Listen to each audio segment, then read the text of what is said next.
The Ukraine war has followed the same pattern for over 2 years. Ever since Russian President Vladimir Putin began his special military operation, the war has been a constant series of attacks on Ukrainian territory.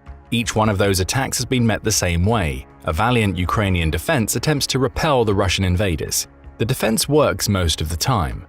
However, we can't ignore the fact that Russia has taken key territory in Ukraine, particularly in the Donbass, where it controls the majority of the major city of Donetsk. All told, Russia is believed to control around 18% of Ukraine, and it claims to have taken 211 square miles in 2024 alone. But the tide of the war is turning. For the first time since February 2022, Ukraine has gone on the offensive and taken on Russia at its own game. Ukraine now holds territory in Kursk, which is a Russian oblast. Ukraine is now attacking Russia on Russian soil. Here we provide a day-by-day analysis of the Ukrainian invasion of Russia. August 6, 2024. A major turning point in the Ukraine war was coming, only it wasn't the turning point that everybody expected. August 6 saw Ukraine begin flying operations with F-16 fighter jets for the first time. Those jets had been a long time coming, but they would finally provide Ukraine with options, both in attacking Russia behind the war's front lines and establishing some patches of aerial dominance. The emergence of those jets was the big news of the day. But bubbling under the surface was something much more important. Reports started surfacing that a small contingent of Ukrainian troops had breached Russia's border defenses and attempted to make their way into Kursk. We say attempted because the early reports came from Russia. Acting Kursk governor Alexei Smirnov said that about 300 Ukrainian troops, backed by a convoy of 11 tanks and more than 20 armored vehicles, had approached the Russian border. They were repelled, according to Smirnov, who said, "Fighters from the FSB border guards and the Russian armed forces prevented the border from being breached." More details emerged from the MASH Telegram channel. It claimed that the attempted invasion had resulted in the deaths of 20 saboteurs, along with injury for a further 50. Ukraine also shelled the small town of Sudza, damaging residential buildings and killing 5 people, in addition to sending a fleet of drones, 26 of which were supposedly shot down.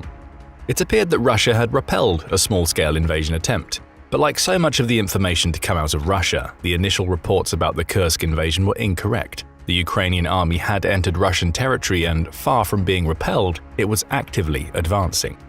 August 7, 2024.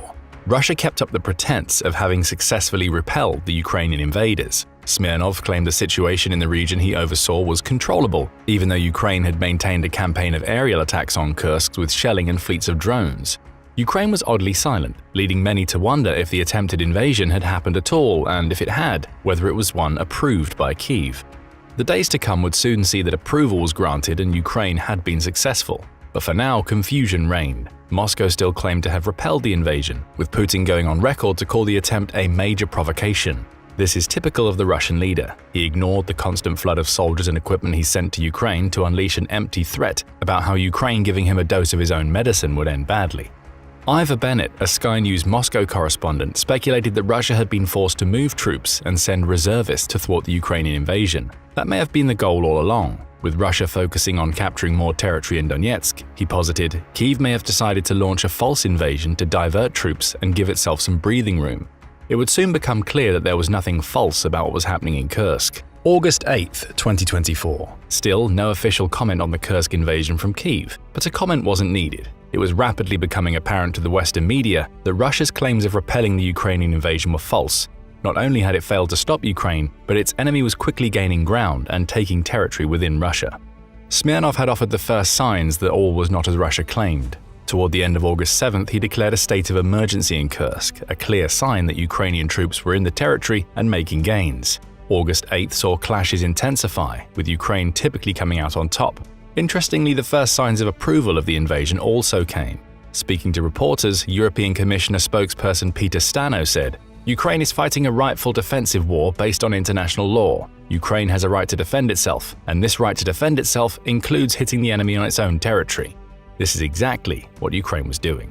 In addition to evacuating 6,000 people from the northeastern region of Sumy, which sits on the border between Ukraine and Russia, Ukraine was going on the offensive. Reports emerged that it had taken the Sudza gas hub, which lies about 4.9 miles behind the border and is key to Gazprom's European gas network. Almost all of the natural gas the Russian state-owned energy company sells to Europe flows through that hub. Ukraine now held it, along with almost 24 small villages and settlements. Reports also started coming in that Ukraine was deeper than expected in Russian territory. The Institute for the Study of War, or ISW, claimed Ukrainian soldiers had been spotted up to 6.2 miles deep into Kursk. Other sources, such as Politico, claimed the incursion was even deeper. Ukrainian soldiers have been spotted in the village of Bolshosoldatsky, which lies almost 25 miles into Russian territory. It was finally clear Ukraine hadn't just attempted to invade Russia. It had succeeded and was now advancing while maintaining hold of several territories.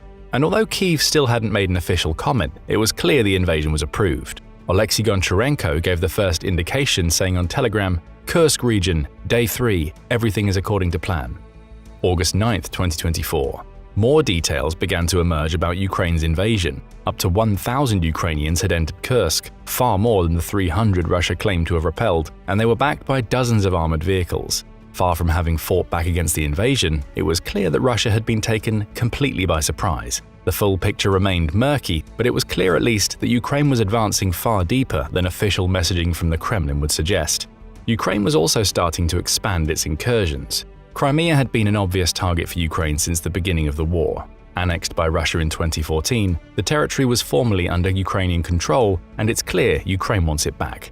August 9th saw Ukraine unleash a drone attack on the port city of Sevastopol, which is home to many of the ships in Russia's Black Sea Fleet. Russia claimed to have destroyed 3 drone boats and 3 aerial drones in the assault. Drones were also being used to attack other Russian territories, including Lipetsk and Belgorod. The Russian Defense Ministry claimed to have shot down 75 drones over those territories. Whether that was true has never been established, though the drone assault showed that Ukraine was looking to take more than a handful of settlements in Kursk. Multiple detonations along with a severe fire were also seen at Russia's Lipetsk airport. Ukraine later took credit for the massive drone attack that caused them. More information about Ukrainian tactics in Russia also started to emerge. The ISW noted that armored Ukrainian groups were advancing via the Russian rear, bypassing poorly guarded fortifications in the process before engaging the Russian soldiers on their own terms. These small groups weren't consolidating the territory they captured, rather they would attack and move on, forcing Russia to continuously divert troops to try and deal with the confusion.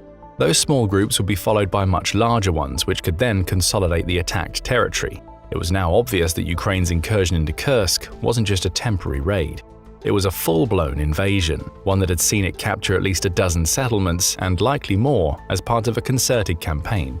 August 10, 2024. Russia continued to claim it was repelling the Ukrainian attacks even as the evidence mounted that it was losing territory. Finally, August 8th brought word from the White House, with Deputy Press Secretary Sabrina Singh being asked if the Pentagon was concerned that Russia would escalate now Ukraine was in its territory.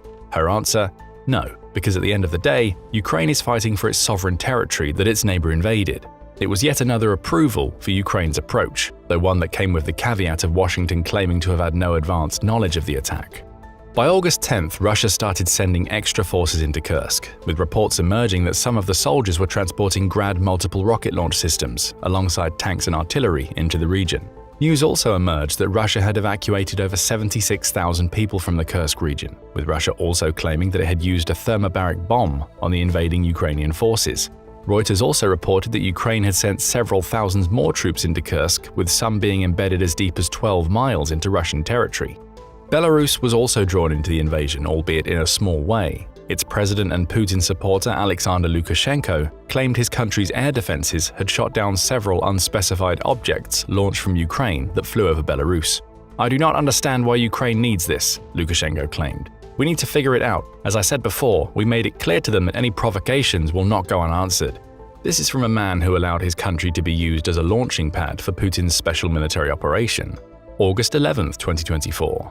Official confirmation of the Kursk invasion finally came from Kyiv. While addressing the nation, Ukrainian President Volodymyr Zelensky said, "Today I received several reports from Commander-in-Chief Oleksandr Syrsky regarding the front lines and our actions to push the war onto the aggressor's territory. Ukraine is proving that it can indeed restore justice and ensure the necessary pressure on the aggressor." The comments came on the same day that Russia's defense ministry claimed to have destroyed 14 Ukrainian drones along with 4 Tochka-U ballistic missiles over the Kursk region. Russia failed to destroy everything Ukraine sent, however, with the ministry claiming that the drones and missiles that got through injured 13 people, with one missile destroying a 9-story residential building. Note Russia's claims that the attackers are targeting residential buildings. It's clear from this point that Putin was attempting to paint Ukraine as a country that goes after civilian targets. In Belarus, Lukashenko was making good on his promise to respond to Ukrainian drones flying over his territory. He sent troops to reinforce the border Belarus shares with Ukraine, though no fighting occurred. Reports also started emerging that the Kremlin was trying to downplay the Ukrainian invasion. Verstka, a Russian opposition outlet, claimed that Putin had recommended that his deputies and senators say nothing about what was happening until further notice. Elsewhere, Ukraine was advancing into other Russian territories. Newsweek reported that Ukraine's forces had pushed into Belgorod, another Russian oblast that sits further north than Kursk. Footage published on Telegram appeared to show Ukraine's soldiers in the village of Poroz, which is about a mile inside Russia and 60 miles away from the Sudza gas station in Kursk. The video was accompanied by a message. With best wishes, the 252nd Battalion is in the Poroz settlement in the Belgorod region. Kursk was no longer the only Russian territory on the Ukrainian agenda. Subsequent reports would reveal that Ukraine engaged in a shelling campaign against Poroz, resulting in 4 people being injured. Professor Clark, a Sky News security and defense analyst, claimed that Ukraine's Kursk invasion had seen it go 15 miles deep into Russian territory while establishing a new front line that was at least 35 miles long. He also notes that Ukraine has sent the equivalent of around 3 or 4 brigades into Kursk, with all containing top-level elite troops. More images of Ukrainian soldiers in Kursk also started appearing, including a photograph of a tank firing before it gets engulfed in a massive smoke plume, showcasing just how intense the fighting had become.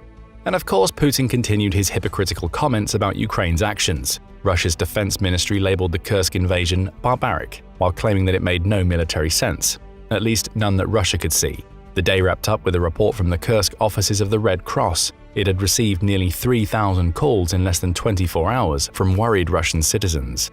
August 12, 2024. By this point, Putin could no longer shy away from the humiliating blow dealt to him and his presidency by the Kursk invasion. His declaration that Russia would launch a counter-terrorism operation against the Ukrainian invaders stopped short of a declaration of war within Russia. But it was an official acknowledgement. Ukraine was doing more damage than Putin and his cronies had initially claimed. Away from Kursk, mass evacuations began in Belgorod, with the region's leader, Vyacheslav Gladkov, announcing on Telegram that the enemy is active on the border of the Krasnoyarski district. The Poroz settlement capture was no smokescreen or false invasion. It had actually happened, and Belgorod now faced a similar fate to Kursk. Further justification for the Kursk invasion also came from Zelensky, who pointed out that Ukraine's Sumy region had absorbed around 2,000 strikes emanating from Kursk in the summer of 2024 alone. The invasion was dubbed a fair response, and one that would potentially allow Ukraine to establish new and stretched front lines in advance of winter. Russia's defense ministry also made more claims of shooting down drones. Overnight, it said it destroyed 5 drones over Belgorod and a further 11 over Kursk, though it didn't say whether any of those drones reached their targets. That omission likely means that they did. As August 12th progressed, more details about the Belgorod evacuation emerged. Residents were told that they faced a missile threat from Ukraine, leading to around 11,000 people leaving their homes in the Krasnoyarski district. Around 500 remained by midday, according to Sky News, showcasing just how much of an effect Ukraine's invasion has had. The day was rounded out by Kursk acting governor Smirnov telling Putin that Ukraine now controlled 28 settlements in the oblast via video conference. At the same time, Ukraine was claiming to now control around 386 square miles of territory in Kursk. China also chimed in, calling on all parties to avoid further escalation while claiming that Beijing would continue to play a constructive role in facilitating a political settlement of the crisis. August 13, 2024. The day began with reports that Ukrainian soldiers were taking down Russian flags in settlements across Kursk. Elsewhere, the Royal United Services Institute, or RUSI, revealed that Putin had received advance warning that Ukraine intended to invade Kursk, but had essentially chosen to do nothing with the information. RUSI Senior Associate Fellow Mark Galeotti said that Putin thought it was going to be a short and minor raid. Instead, he'd been caught with his pants down as Ukraine swept through a poorly defended Russian oblast. More drone attacks had been launched overnight, according to Russia's defense ministry, which claimed that it had destroyed 12 over the Kursk, Belgorod, and Voronezh regions. A third region was now in play, though Russia chose to omit any information regarding the potential success of those drones. It did respond in kind, though, sending 38 drones and a pair of Iskander-M ballistic missiles into Ukraine in a counterstrike during the early hours of the morning.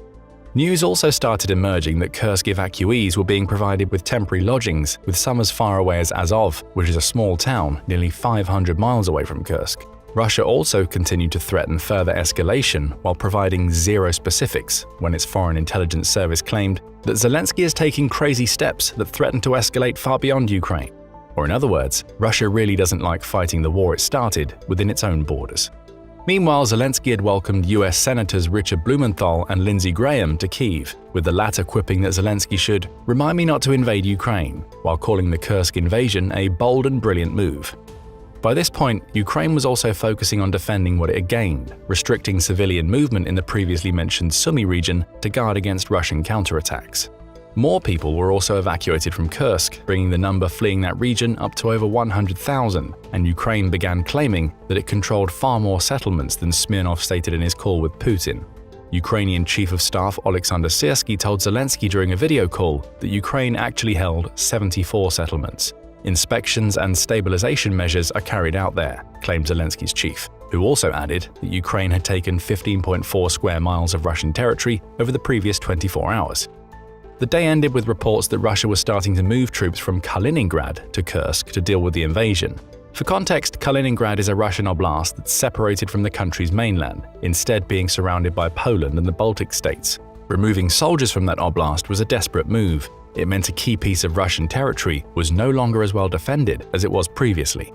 August 14, 2024, a new state of emergency was declared. This time it was in Belgorod, which had been the subject of a secondary invasion that was successful enough for the region's head, Vyacheslav Gladkov, to take to Telegram and appeal to Putin to declare a federal state of emergency. That request was granted amidst Putin condemning Ukraine's Western allies for remaining silent over Ukraine's actions. They hadn't, most had approved even if they weren't directly involved. US President Joe Biden called the Kursk incursion a real dilemma for Putin, showing that the West was far from being silent. More support came from Polish Prime Minister Donald Tusk, who simply said Ukraine's actions are defensive during an interview with Polski radio. Russia also claimed that peace talks would now be on hold due to the invasion, as though they were progressing in the first place. The Wall Street Journal also revealed that Moscow was continuing to pull troops from elsewhere to fight the Ukrainians in Kursk, including from Ukraine itself. If Ukraine's goal was to divert Moscow's attention from its activities in places like Donetsk and Kherson, it was clearly working. Meanwhile, Ukraine's troops were continuing their invasion. The country's general staff claimed that an overnight combat mission in Kursk had resulted in the destruction of a $30 million Su-34 fighter. Ukraine also announced that it had captured 100 Russian soldiers in Kursk during the previous day's fighting, adding to a total of nearly 1,000 captures since the invasion began. 4 Russian airfields were also reportedly targeted via drone attacks, though Sky News said it was unable to verify the claims. If true, they demonstrate that Ukraine was taking a methodical approach to the invasion that included destroying any chance Russia would have of securing aerial dominance. These sites were later identified as Savoslayka, Kalino, Baltimore, and Borisoglebsk. More backing for Ukraine's actions came throughout the day as the West continued to prove Putin's claims of silence wrong. Petteri Orpo, the Finnish Prime Minister, said that Ukraine had a right to self-defense that included the Kursk invasion, with those comments being backed by Estonian Prime Minister Kristen Michal. Reports also emerged that many of the soldiers Putin was sending to defend Kursk were inexperienced conscripts. That's another humiliation for Putin. He had previously claimed that new conscripts would not be expected to immediately serve on the front lines. Ukraine rounded out the day with the announcement that it would start creating security corridors for Kursk civilians, giving them the option to evacuate into Ukraine or escape the region by going deeper into Russia.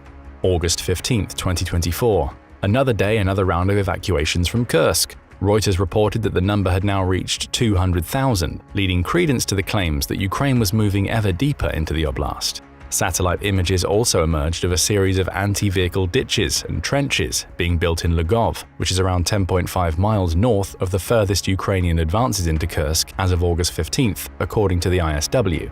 Russia was preparing for a fight deeper into its own territory. Elsewhere, a series of Sky News interviews with Russian prisoners of war captured in Kursk revealed the reality of the invasion from the Russian perspective. Many of those fighting against the elite Ukrainian soldiers were aged between 19 and 21, again showing Putin's willingness to throw inexperienced conscripts at Ukraine. Ukrainian officials also revealed that their convoy vehicles weren't large enough to transport all of the prisoners they were taking, necessitating several trips. Yet another humiliation for Putin. News also emerged that Ukraine had likely used British-made Challenger 2 tanks as part of the invasion. The UK Ministry of Defence declined to comment, though the UK had already made it clear that Ukraine could use the weapons it provides in any way it sees fit. Ukraine also claimed to have advanced another mile into Kursk territory in the previous 24 hours, in addition to setting up a military office to serve as a base for the invasion. Ukraine was bedding as Russia dawdled in its efforts to repel the country's forces. Finally, the capture of the Russian town of Sudza, home of the previously mentioned gas depot, was made official. A Ukrainian news channel released a video showing the country's troops unfurling the country's flags on one of the town's administrative buildings. Sudza is just 65 miles southwest of the city of Kursk. Russia wasn't sitting back though, at least according to the information it was putting out. The evening saw Russia claim it was using air-to-surface missiles against the invading Ukrainians, adding that all targets were neutralized. August 16, 2024.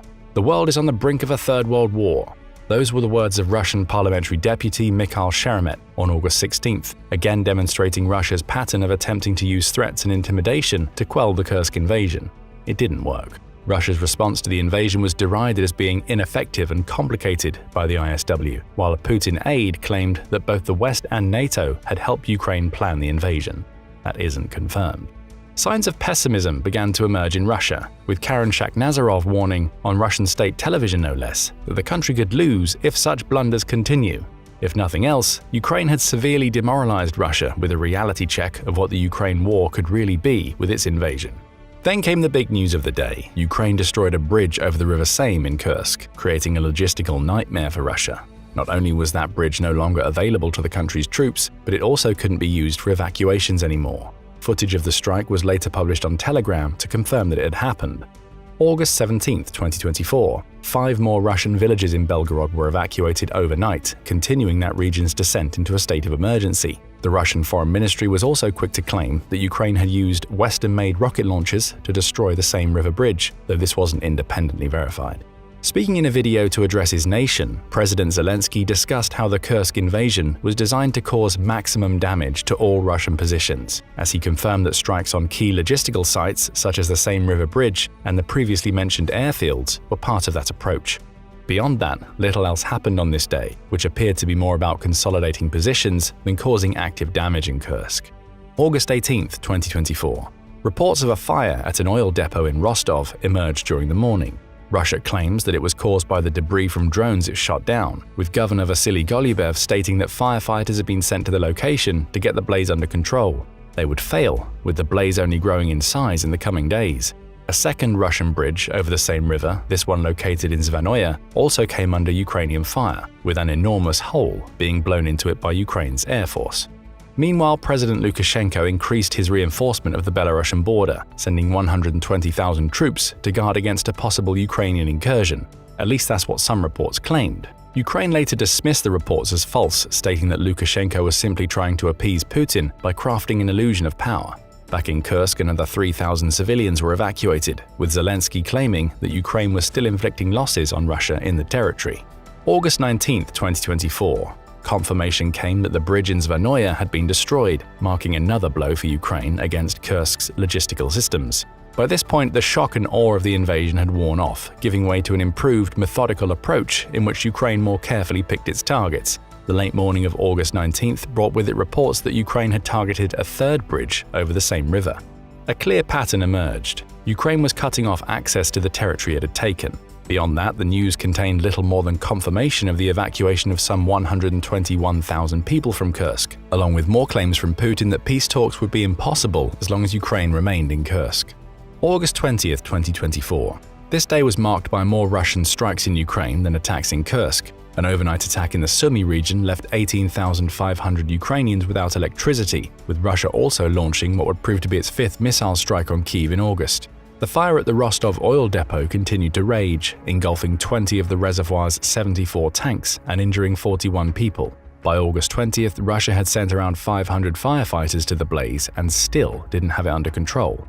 As for the Kursk invasion, it had slowed, but Ukraine was making marginal advances, according to the ISW. By the end of the day, the country claimed to hold around 480 square miles of Russian territory, which included 92 settlements in Kursk alone, and that it had advanced up to 21 miles into the Kursk Oblast. August 21, 2024. Perhaps August 20th was the calm before the storm. On August 21st, Russia's defense ministry claimed that Moscow had come under attack by Ukrainian drones. Of course, it also claimed to have shot them all down, saying 11 were destroyed over Moscow, with a further 34 taken out of the skies over Kursk, Kaluga, Belgorod, and Bryansk. If true, it's clear that Ukraine is slowly extending the scope of its invasion to include other major Russian territories. News also came that Ukraine destroyed an S-300 anti-aircraft system in Rostov overnight. The UK's Ministry of Defence, or MOD, also analysed Russia's response to the Kursk invasion, claiming that said response created a bad look for Putin. Diverting personnel from previously high-priority areas likely demonstrates continuing personnel shortages, the MOD claimed, while pointing out that Putin had started misusing specialist motor rifle regiments as infantry to cover the Russian shortfall in Kursk. Russia also started setting up pontoon bridges, which are temporary floating bridges, though these soon came under Ukrainian attack.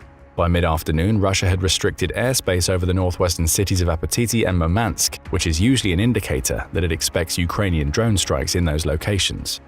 That concludes the day-by-day analysis of Ukraine's invasion of Russia so far. If one thing is clear, it's that Russia has failed to repel Ukraine's forces. One question remains: how long can Ukraine hold the territory it's taken? Let us know your thoughts in the comments, and thank you for watching the video.